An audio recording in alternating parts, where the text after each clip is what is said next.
Sri Chandrasekharendra Saraswati Vishwa Mahavidyalaya, deemed to be University, Kanchipuram, Tamil Nadu. Admission open. Apply online at www.kanchiuniv.ac.in.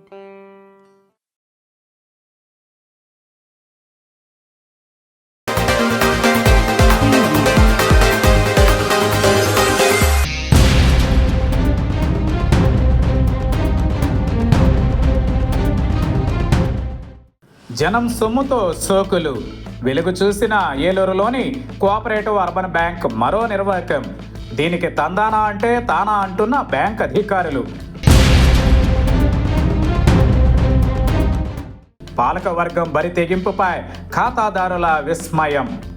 Urban bank హోర్డింగ్ల మీద chairman వ్యక్తిగత ప్రచారాలకు ప్రాముఖ్యత. ప్రజాధనంతో నడిచే bank ఎంత బాధ్యతాయుతంగా ఉండాలి, చట్టాలను పాటించాలి, ప్రతి రూపాయికి జవాబుదారీతనంగా ఉండాలి. ఏలూరులోని కోఆపరేటివ్ అర్బన్ బ్యాంక్ నియమ నిబంధనలను తొంగలోకి తొక్కుతోంది. గత కొన్ని సంవత్సరాలుగా అర్బన్ బ్యాంకును సొంత జాగీర్లాగా కొందరు వ్యక్తులు నడిపిస్తున్నారు.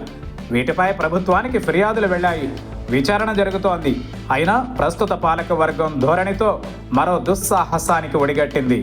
Urban bank chairman Ambika Prasad తండ్రి, అంబికా సంస్థల వ్యవస్థాపకులు స్వర్గీయ ఆలపాటి రామచంద్రరావు శత జయంతిని ఈ ఏడాది మే నెలలో నిర్వహించారు. ఇక్కడ ఈ విషయం ఎందుకు చెబుతున్నాము అంటే, the Eluru cooperative urban bank ప్రచారం కోసం లక్షలాది రూపాయలు అద్దె చెల్లించి నగరంలో పలు చోట్ల హోర్డింగ్లను ఏర్పాటు చేశారు. బ్యాంకుకు సంబంధించిన హోర్డింగ్లలో ఆలపాటి శత జయంతి ఉత్సవాల గురించి ప్రచారం చేసి ఆలపాటి వారిని కీర్తించి తన్మయత్వం చెందుతున్నారు. ఇలాంటి వ్యక్తిగత ప్రచారాలకు గతంలో కూడా పాల్పడ్డారు.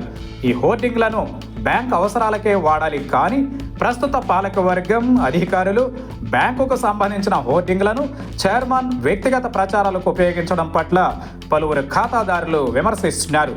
ప్రతి రూపాయిని నియమ నిబంధనలకు లోబడి ఖర్చు చేయాలి. ఇలా ఇష్టారాజ్యంగా వ్యవహరిస్తే అధికారులు చూసి చూడనట్లు ఊరుకుంటున్నారు. ప్రజల డబ్బుకు ఎవరు జవాబుదారీతనమని పలువురు ఆందోళన వ్యక్తం చేస్తున్నారు. ఇప్పటికైనా అధికారులు కళ్ళు తెరచి ప్రజాధన రక్షణకు తగిన చర్యలు తీసుకోవాలని ప్రజలు కోరుతున్నారు.